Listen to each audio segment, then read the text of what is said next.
Okay, then let's make a start. I'm sure we've all got busy days and meetings and things to get onto after this, so we will make a start. If anyone does join late, we are recording this, so you can always jump back on and cover anything that you need to go back over.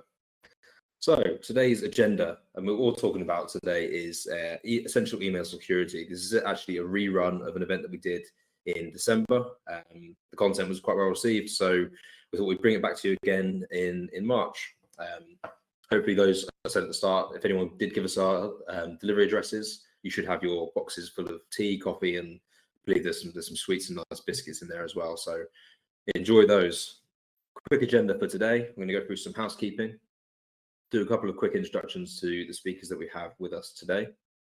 A very, very quick bit about us at Threat Protect, who we are, how we like to work, and why we sort of bring these sort of events to you guys. We'll then go through the current trends in email security. We'll be performing a live email security test with the partners Libra-Esva, how that looks. We'll be covering off what is Dmarc. For those who don't know what Dmarc is, we'll cover that. Before we'll take you through a live spoofing attack so you can see how that works in live and in the flesh. After that, there'll be a quick introduction to BIMI and what BIMI is all about and how that links in with Dmarc and email security.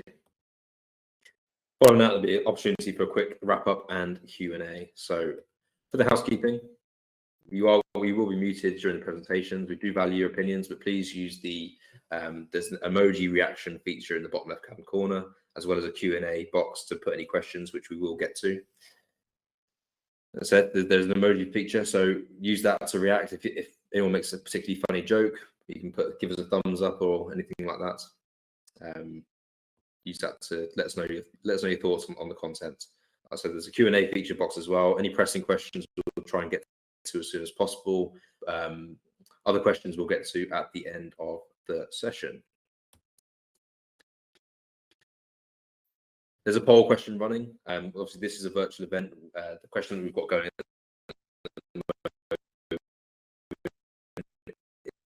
is, are you guys open to meeting in person? I think we're quite looking forward to it personally. So let us know your thoughts on attending those personal events. The session has been recorded, so if you do have to drop off for any reason, don't worry at all. We will share the recording at the end, so you can go back and revisit anything you might have missed or anything you found particularly interesting. If you need to cover it again, you can absolutely do that.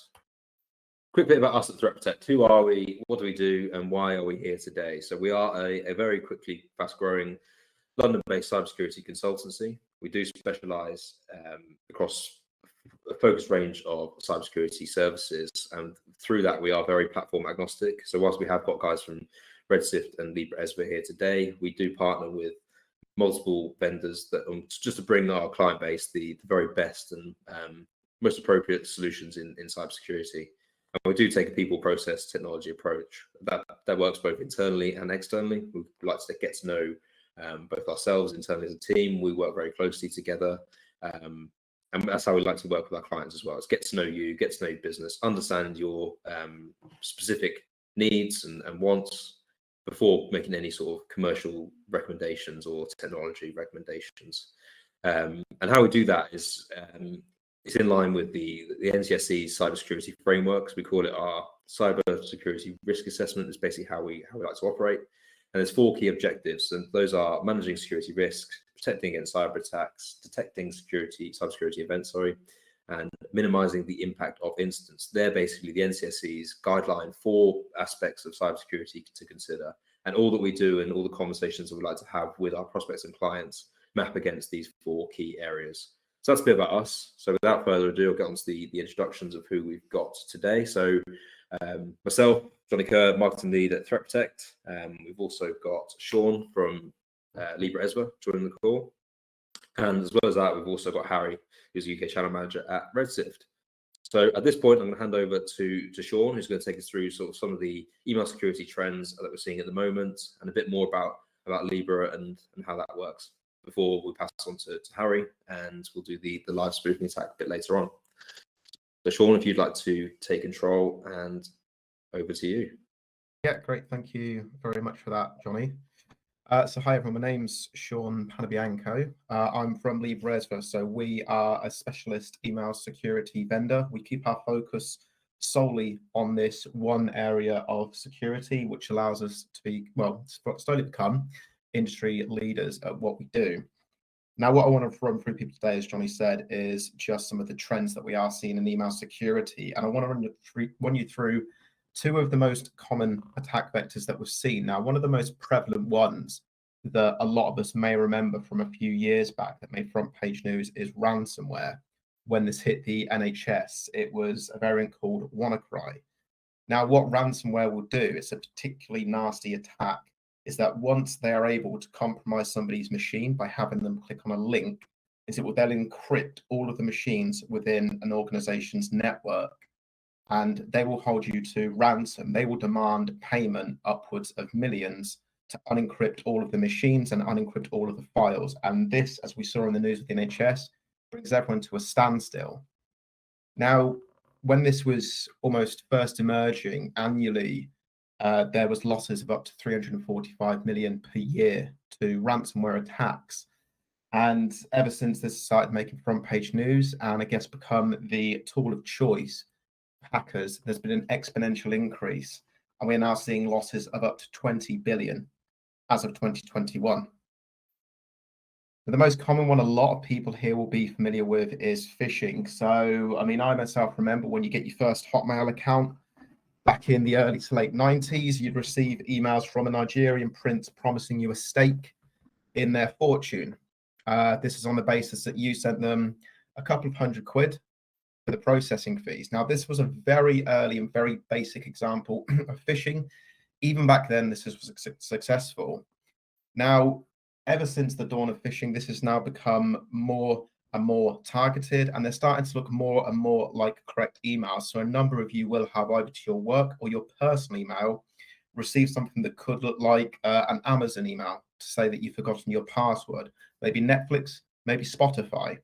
And they're getting better and better at making these look realistic to the point they can create fake landing pages where they want you to enter your credentials. And that's really where the trouble begins.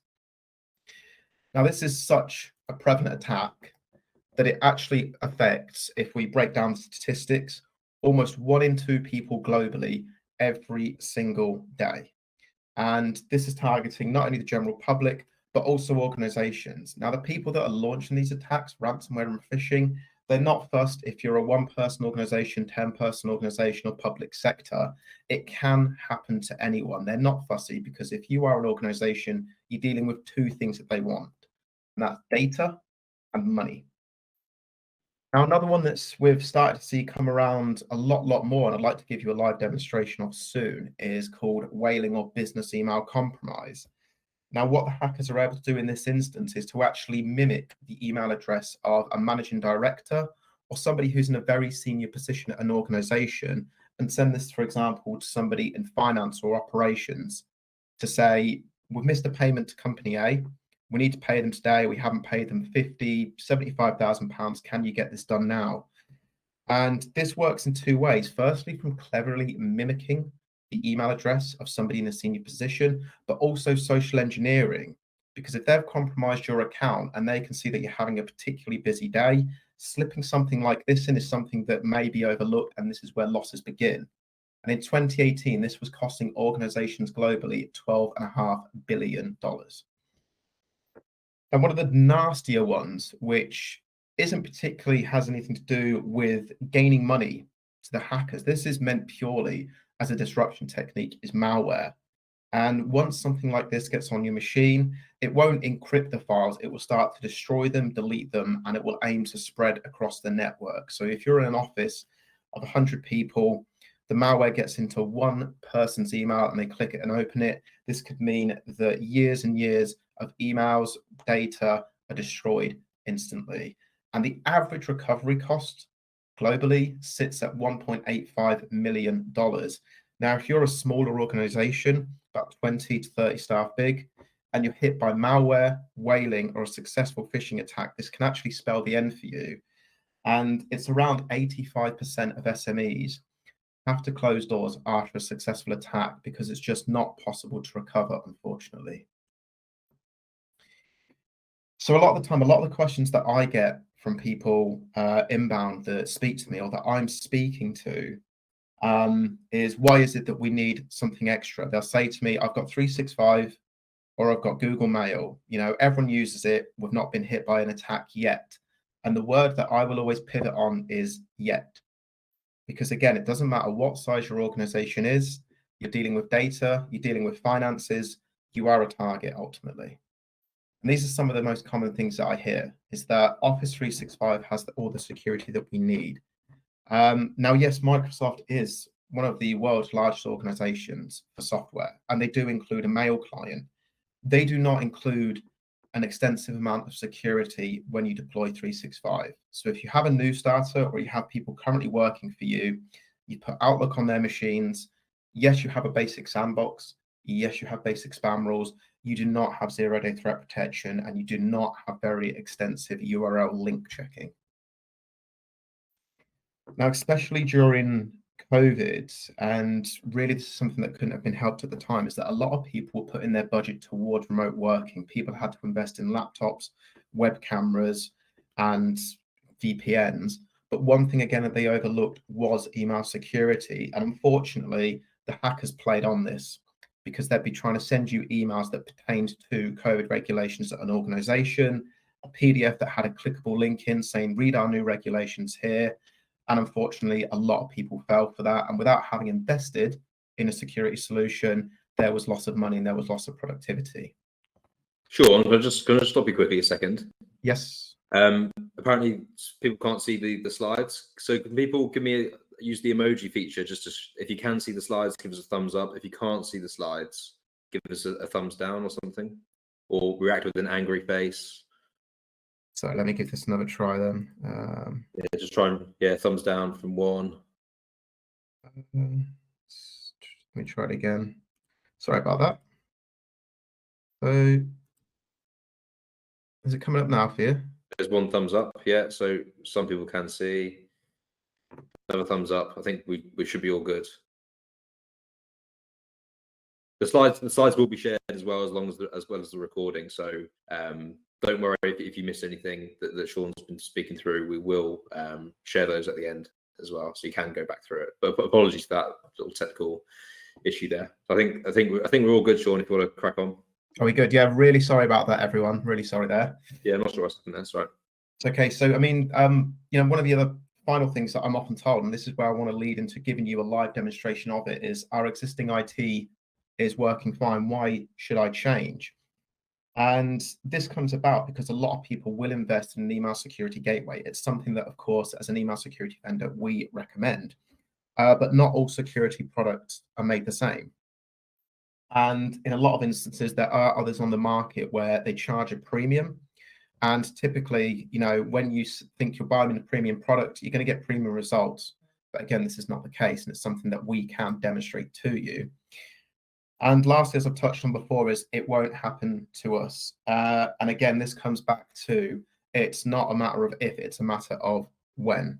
Again, as an organization, you have something that hackers want, and they will find a way to get that from you eventually. I'm going to try and switch to another screen now. Can everyone tell me if they can now see in front of them a new browser screen with a security tester on it? It seems to be behaving now. Johnny, is that okay for you guys as well? I can see it, and we've had a thumbs up as well. Oh, a thumbs down. That's interesting. Hang on. One thumbs up, one thumbs down so far. So I'm not sure what's happening there. For those who can't see it, if you've got a browser open, if you go to emailsecuritytester.com, you'll be able to see what I'm seeing at the moment. But again, when we send you the recording at the end, you'll be able to see the live run through, or you can run it alongside me as we go through this. We're not going to go front to back. We're just going to give you a glimpse of the functionality and how it works. Now, this is one of our own tools that we've developed as LibreSpf, and as the domain gives away, and on the front screen, Email Security Tester is designed to test your current defenses. And it doesn't matter what you're using, whether this is just 365, G Suite, Mimecast, Barracuda, Cisco Ion Port, you can run this test. Now, as you scroll down, it will say, what is the test? What is it used for? And as we scroll further down, it's going to show you what's going to happen as we run the test. Now, we send out 17 disarmed, completely safe emails to whichever email you supplied to us. You can do 16 if you do not opt in to try the Wailing attempt, but we do recommend you try that one as well, as it's usually a bit of an eye-opener. And if you're an IT manager who's concerned about security, and it's typically maybe been difficult to get budgets released, we deliver you a tangible threat assessment report after running this test. Now, again, it's very important for me to stress that everything that we send from this website is completely safe. There's nothing within these emails that's malicious. They just act in certain ways, and they contain files that should typically be picked up by any security gateway, such as a PDF with a clickable link. Now, quite simply, what you want to do, you can take the test. So you want to populate your details. I have the test one here myself. I can't run it on my own one, obviously working for an email security vendor. It shouldn't come through. And we'll pop in a phone number here as well. I can also say test Wailing business email compromise. Again, we recommend that everyone does this. Now, as soon as I click that I would like to run the test, it won't do it straight away, because we don't want people just dropping in somebody's email out of the blue. It will actually then send me an email to confirm, did I want to run the test? That's actually gone to my junk folder. Now here, if everyone can see it, it's where you begin the test.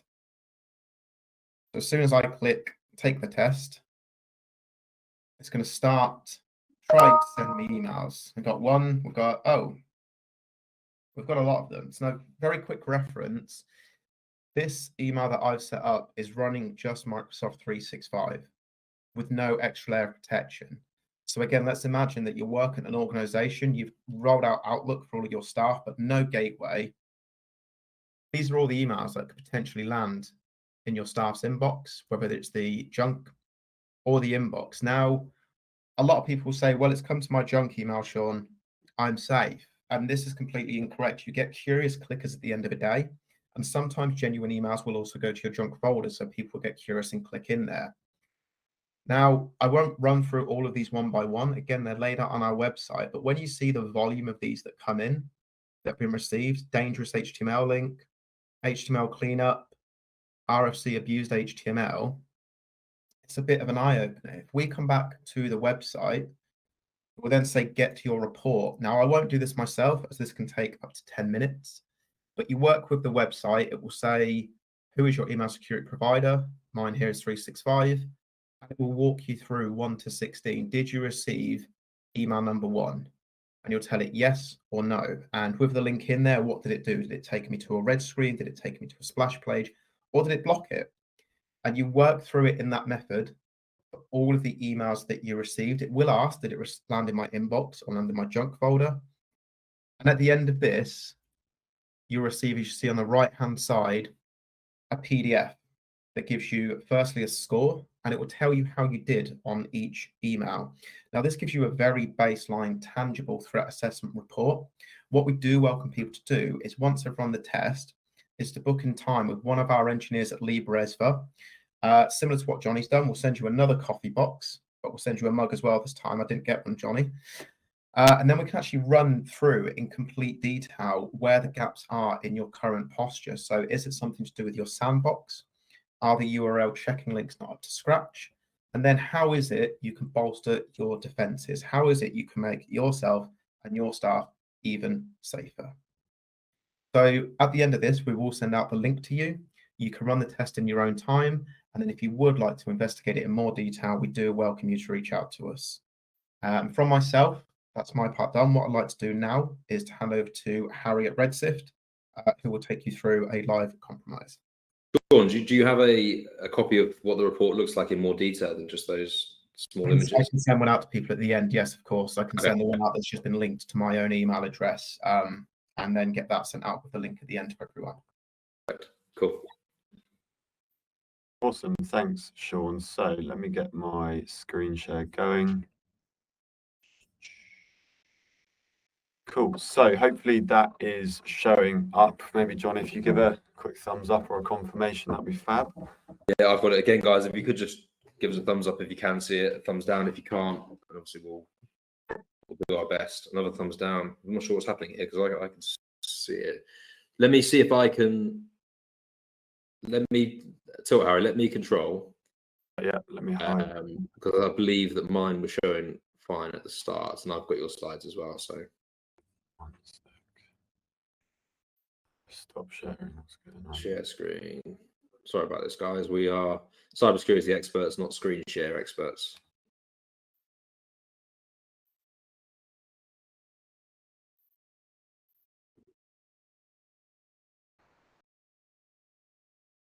Can everyone see that? No, I now can't see people's reactions. So Harry, if you could. Yeah, there's a thumbs up there. Yeah, awesome, cool. So We'll just give us push the old Chris Whitty next slide when you're ready to on. move Yeah, on. okay. Fab. All right. Thank you very much, Johnny. So a little bit of background around RedSift before we kick off into the Dmarc piece. We're very much a domain and email security focused organization. We've been around for about 7 or 8 years now. And our main solution that we've had in the market for the last kind of 4.5 years is our Dmarc solution that's called Dmarc. So what we're going to run through today is a little bit of background around the Dmarc protocol and why it was introduced. We're then going to have a look at a live spoof with Johnny's email address. And then we're going to do a quick demo and then finally show how that email then gets blocked once Dmarc's fully configured. So we'll start off here. So why was Dmarc initially introduced about 10 years ago? So the protocol itself was introduced by some of the big email providers like Google and Microsoft at the time. And the main reason it was created was there was actually no way of preventing exact domain impersonation at that time. So that's the key reason why Dmarc exists, is to block any unauthorized, illegitimate sending services spoofing your exact domain. And those emails are often targeted not only directly into your organization, but more importantly, in a way, as the emails that are getting sent out to your customers, companies in your supply chain, ultimately, damaging your brand reputation. So on to the next slide, please, Johnny. This slide looks a little bit around Dmarc Explain. How does it actually work? So it's a protocol that you set up in your DNS record. As soon as you put this TXT record in, you get the first key benefit of Dmarc, which is visibility of your email environment. So what Dmarc does is it basically has a record that every time anyone receives an email from your domain, they will then send you back a Dmarc report. Now, without a service like ours, those Dmarc reports come back in quite a dense XML file format. And what we're essentially doing is crunching them and presenting them back to you in a nice, easy, tangible way to actually understand what they mean. And ultimately, that's one of the big benefits of using our solution. We'll look at those reports later. So some of those reports will then be showing you what sending services you are using, which ones you know you're using. You can also uncover things like shadow IT. But most importantly, from those services, you get to see whether or not they're passing SPF and DKIM validation. So why are these two protocols important? Because they ultimately make up the Dmarc protocol. And as a company, you need to ensure that you have each one of these two protocols configured for every legitimate sending service that you use. So kind of just think of them as two stamps that you need to put onto services like Office 365, maybe MailChimp for marketing, any sending service that you use. And ultimately, that will mean on the green on the right-hand side of that little diagram, emails received that pass SPF and DKIM validation, therefore pass Dmarc validation. And then any unauthorized sending services, i.e. like a spoofing service, let's say in Russia, that could be impersonating your domain, that will then fail Dmarc validation because you have not authorized that service with SPF and DKIM. So what do we then do to actually block these unauthorized services? If we jump to the next slide, we can see what the Demark policies are. So on the far left, we've got P equals none. So this means just report mode only, which is what I referred to earlier and what you start in. The key thing with this stage is that you're not affecting any of your email flow. We're just in kind of the data gathering stage. And in that stage, we're finding out all the services you're using, which ones we need to correctly configure. And we also help to identify any unauthorized sending service ultimately that we want to block. Once we're confident that our team has got everything correctly set up for you, we then move the domain forwards to quarantine mode. Once in quarantine mode, any Dmarc failing emails, i.e. the ones that have no SPF and DKIM configured, that ultimately are unauthorized, illegitimate services, you're instructing the receiving service to quarantine that email in their spam folder. So it's kind of like an in-between setting of protection is the best way to look at it. And then finally, we have P equals reject. This is the end goal that our customers want to reach. We tend to look to drive them there within about kind of 8 to 10 weeks on average. And once you're in reject stage, you're then telling any receiving service who receives an unauthorized, illegitimate email from your domain, which fails SPF and Dmacc, to reject that email, i.e. to block it. And at that stage, that's when you gain full domain protection. You can be confident that anyone in your supply chain or any customers you work with will only receive legitimate emails from you. And the nice big benefit of reaching reject, you improve your domain reputation as well as your email authentication as well. So if you send out any marketing campaigns or any kind of email campaigns at all, you can be more confident those emails will land in inboxes and not spam folders, because in simple terms, those emails can be better trusted. So what's the nice last benefit we get from reaching reject? If we jump to the next slide, we can then qualify for BIMI, or you can, qualify for BIMI, which ultimately allows you to add your brand logos into your outgoing emails. Now, you can only qualify for this once you reach either full quarantine or reject mode. What are the benefits of this? This helps to improve your brand recognition. It's an extra stamp of security on your legitimate emails, which ultimately means your customers are more likely to trust those emails, which results in better open rates of those emails. So again, look at this in terms of marketing. What do you want to do? You want to improve your email open rates, and BIMI is just an extra way of ensuring that. And as you can see in the nice little diagram here, Johnny has added in what Threat Protect's brand logo looks like. And we are one of the only Dmarc providers who's integrated this into our solution. And our support team are trained up on how to get the best Dmarc results for our customers. So let's hope the screen sharing works now, because we're going to look at a live spoof. So I think I might need to take back the presenter rights here, Johnny. Yes. Do you want to give that a go? Let's give it a go. Okay. So can people see my screen?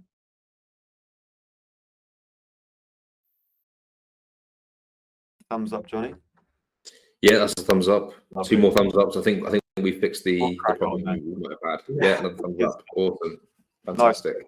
All right, so this is our spoofing tool that we have internally, which basically uses a randomly generated IP to send out spoof emails from companies' domains. In this example here, we're going to use Threat Protect's domain, because before the call, I'm actually just going to show you this now. Johnny moved their domain from reject to report mode. And we mentioned earlier that report mode is just the first stage of Dmarc, so it doesn't actually block any illegitimate emails. So reports mode is known as P equals none. And we can see here they're using on Dmarc for that. And this means that a spoof mail will actually be able to go through and they'll actually get a report back on that. So let's go to the partner tools now. We're going to send this spoof mail. I've just put a sort of a generic message in there. Hit submit. It usually takes a couple of seconds to a minute to come through to my inbox. Whilst we're waiting, I'm actually going to open up a normal email from Johnny, which is kind of an equivalent of the one we've just sent. And this gives us a little bit of time to talk about our other solution called On Inbox, which is an in-mail threat detection solution, which adds traffic light symbols and banner warnings into your employees' emails to help them pick up and detect particularly sophisticated phishing emails that can come in and land into their inbox. So in this case, this is a legitimate email from Johnny, so they come up as green. A stands for authentication, i.e. checking if it's got any email security configured to that email, such as Dmarc, SPF, and Dmacc. C is looking to see if there's any malicious links or anything, potentially maliciously attached to that email, which could take you to a different website. And T is trust, which shows you how many times you've interacted with that sender. Now, let's see the spoof to come in now. So you can see how easily that's come in. Appears to be from this stage, exactly from Johnny. As you click into the email, again, appears to be exactly from Johnny too. But On Inbox picks this email up to be a phishing email, adds in the A to be red because it's got no email security configured to it. C is in amber, but we've actually, using our natural language processing, picked up the language within the emails, trying to get you to carry out a transaction with kind of urgency in there. And then T is red because even though it appears to be from Johnny, it picks it up to be that it's not actually from his email address and domain. So that's how easy it is for a spoofing email to go through. Now, as we're on the call, Johnny can actually flick their domain over to reject. And that means the next spoof we'll send will get blocked. Now, whilst we're waiting for that to happen, we're going to go and have a quick look at our demo to show you how we help our customers set up Dmarc to that reject policy. Now, this is my demo account. So we've got a couple of fake domains essentially added into here. And what we run with all of our customers, which I would really urge you guys to do after this call, and we can set up a session to do it, is we can run a free visibility report, which runs for about 2 weeks.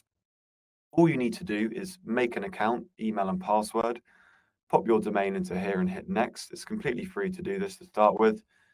We then give you a next step instruction to follow, which is great with the tool. We're always, automating a next step instruction. The first one is to configure this unique Dmarc record we provide you here into your DNS so that we start receiving your Dmarc reports. And essentially, they're coming into these 2 addresses here. That's the aggregate reports. And then we also get forensic reports as well. And you'll always start off in a policy of P-none. So you don't need to worry about your email flow being affected. And it's beneficial to start this sooner than later because the more data you have, the easier it is to move to reject quickly and accurately.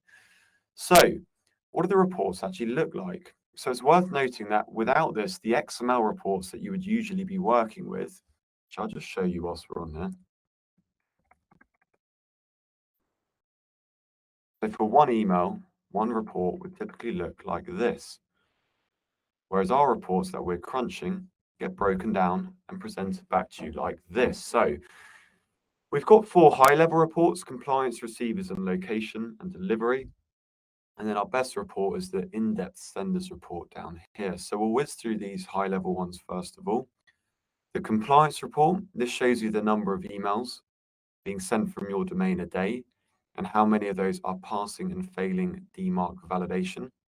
So to begin with, when you're in a policy of P-none, the red here is showing you how many emails are failing Dmarc, i.e. no SPF or DKIM setup, but not yet being blocked. At the start of your Dmarc journey, this is likely to be a combination of legitimate, misconfigured or unconfigured services that you're using, as well as potential malicious threats too.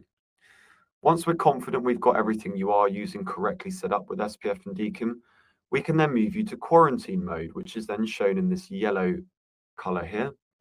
Once in quarantine, this yellow shows you how many emails you're then actively quarantining in the recipient spam folder a day. And at this stage, those will be illegitimate emails only.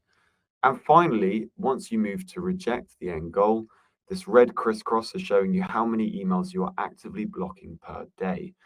You can set up alerts on this. If you see a large spike in the number of failing traffic, that's indicating there's probably been potentially a spoofing attack on your domain, or a new service added, which someone may have added in the business, which we need to get correctly configured. Let's move on to the receivers now. This shows you what email receiving services your recipients are using. We give you a top 5 list here. You can download the full list from this button. Locations is quite a cool eye-opening report, shows you where around the world your domain is being used. The red dots indicate Dmarc failures again, so they could be the sources of potential malicious threats. Now, it's very important to note that because Dmarc's a public-facing protocol, anyone can check anyone's domain using the analyzer tool. There's also plenty of analyzer tools like MX Toolbox, I'm sure you've all heard of online. So if we can check a company's domain, so can a potential spoofer or hacker. Therefore, meaning when you move to reject, the volume of attacks potentially carried out on your domain tend to decrease. Now we're going to jump down to the senders report. This is the key one that you'll spend most of the time with our support team working on.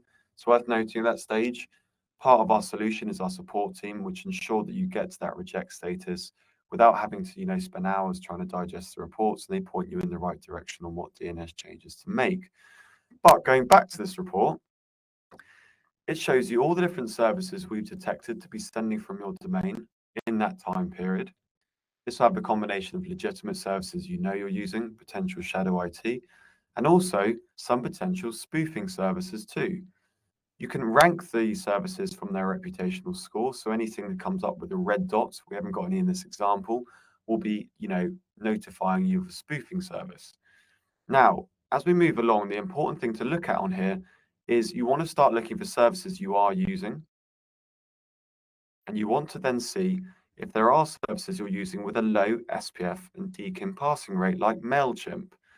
If you are using MailChimp for marketing and it's got a very low SPF and DKIM passing rate, you want to ensure this gets to 100% so you can move to reject safely. And we tell you the reason why it's failing. So straight away, you're getting visibility on these failures that you wouldn't have had otherwise. And you can dig further into that service, which we won't do now, but on your actual data, it's worth doing that so you can really start to see the different IPs sending from it and where the point of failure might be. And our support team will work through all this data with you. So what do we do next? The key part to do next is to start marking in these boxes which services you know that you're using, which we mark as an asset, and then you can start marking things as threats. So let's mark these 3 services as an asset. That will push them to the email sources tab, which is effectively your kind of management portal for that domain for the legitimate services you're using. So let's take Google Workspace. We use this at Redsif. In the top left and right, you can then see whether or not you have SPF and DKIM correctly configured. And underneath here, you can then see for that service whether or not emails are actually passing to confirm they're correctly configured. We auto-populate the correct includes and DKIM selectors for well-known services. But if you get stuck, as well as our support team helping you, you can click on the actions and we automate a next step instruction in our knowledge base to set up a service like Google Workspace. We've got over about 700 articles in here now that we've worked very hard to produce, and you can follow a set of instructions and guides in there. So what should we look at next? Let's go to Dynamic Dmarc. This is really when we've kind of created the solution to be able to make management of your SPF, DKIM, and Dmarc a lot easier. The first part of this is Dynamic SPF, which not only helps to simplify your SPF management, but allows you to get around a common problem of the SPF lookup limitation. So what is SPF? It's a way that you can whitelist which sending services you want to allow to send from your domain, and you do that by adding an include. If you add too many includes for the likes of Office 365, maybe Mimecast, MailChimp, etc., each one of those includes counts as a number of lookups. And if you have too many, i.e. more than 10, it breaks your SPF record and causes legitimate emails to start failing and landing in spam folders. Let's have a look at the company that is over. If we look at mimecast.co.uk, they're on 14 out of 10 lookups here. And that's been caused by having, in this case, 4 different sets of includes. So we give our customers a smart include here, which they will add into their existing SPF record. The tool then can pull, or you can add it yourself, any of your old includes into this page here. Any A records, MX records, and IP ranges can then be managed completely off this one page. We completely remove the SPF lookup limitation, simplifying your SPF management going forwards, improving your email deliverability, and meaning that that lookup limitation will never be a problem in the future. If we look at a customer of ours that we have a case study on this for, ITV, you can see here, they were, I think, over their SPF lookup beforehand, and everything's now consolidated into this one smart include. And that's future-proof them for the future to add new services. We've then got Dynamic Dmarc and DKIM. They don't so much solve a specific issue, but they help streamline your management of the Dmarc setup by using name servers, allowing you to then make any changes in the tool. So if you want to move to reject or back to none, which Johnny's just done, this can be done quickly and will be reflective in your DNS within about 10 minutes, as opposed to it usually takes 24 hours to click over. Same with DKIM. You can set up one smart record and then manage any selectors underneath that. Really nice and simple that, and again means your management of getting to reject and future management becomes a lot easier. So BIMI, we spoke about this earlier and how it will, really help to improve your brand recognition. Our team is trained up where you can start your BIMI application from here to make sure you've got everything around your brand logo looking as good as possible to improve the way that your brand is perceived going out. A nice example and case study we've got is with TalkTalk, and that's now how their emails are received in Gmail accounts. So where are we up to? We've got one last bit I want to show you, which is investigate, which is a really cool feature. Big problem with Dmarc that a lot of customers complained around was the fact it takes 24 hours for Dmarc to send reports back to a solution like ours. That was ultimately slowing down people's time to reach a reject policy. And what investigate does is it allows you to send a test email to this address. We then analyze that email within about 10 to 20 seconds. We then send back a report, which looks like this. So if I did this, let's say from my Google Workspace, within about 10 to 20 seconds, we give you a report back showing you what your Dmarc setup is, what your SPF setup is. Any mistakes will be detailed in here. And again, you can run that in live time with our support team to troubleshoot any errors. Same with Dmacc. We also have a number of other different things we check, like your TLS records, return path records, any URLs within your email. Threat intel's a cool piece because this checks to see if the IP you're using is on any potential blacklists, which could cause poor email deliverability. And finally, how your BIMI setup is looking. Key use case for this is you can make a change and check it instantly to see whether or not that change you made has been done correctly. All this means is that you can get to reject a lot quicker, a lot more accurately, and it means you can then in the future, when you add new services, test them with investigate before sending out live emails. We've got a number of different profiles that you can do on here, including the UK minimum cybersecurity standard. Interesting to note that point, the UK government actually mandated Dmarc back in June 2018 for all gov organizations to have Dmarc in a policy of reject.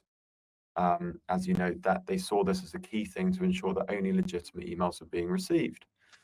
So let's now have a final look at the threat protect domain, which is now you can see in this reject policy, because Johnny made the switch at the start. So if we go back, let me just copy and paste this spoof email again, back to my spoof tool.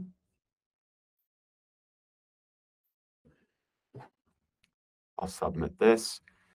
This email now should be blocked because if we go and have a quick look at that slide, effectively, SPF and Dmacc will fail because this is an unauthorized service on Threat Protect's end. Now they're in a policy of reject. They're telling the receiving service, which in our case is Google Workspace, to reject that email. So if we come back into the inbox, if I refresh this and refresh it again, it hasn't come in. And just to show how, even if you're in a policy of reject, it doesn't affect your email flow once everything's correctly set up. Johnny, if you could send me just one last email, doesn't have to have anything in it, just to show that the emails come through normally. Yeah, just send that, so it should come through. So we'll just wait a minute or so. I think there's a bit of a lag sometimes on these emails. Just whilst we're waiting, once we finish this, we'll get to the Q&A as well at the end. So if anyone does have any questions on anything that's been covered so far, just pop those in the Q&A box and we will get to those. Just conscious of time, we'll let you go before the hour. So if you have any questions, just do chuck them in the Q&A box and we will get to those. Awesome, and there's the normal email that's just come through. Fab. So there we are. I will, let me just see, there we go, sorry. So the on inbox symbols are in there as well. It's worth noting with on inbox, if you do get a spoof mail, an end user can report it. You as, let's say, the IT manager has an on inbox manager portal where you can then receive that spoof, and then we have a remediation feature which will pull that email out of anyone else's existing inboxes. So there we are. I'm going to go back and stop sharing. And thank you very much, everyone, for attending. Yeah, thank you for your time. Thanks for joining us. All the best. Stay healthy, stay safe. And thanks, Harry. Thanks, Sean, for your time as well. Cheers, guys. Thank you very much. Cheers. Take care, everyone.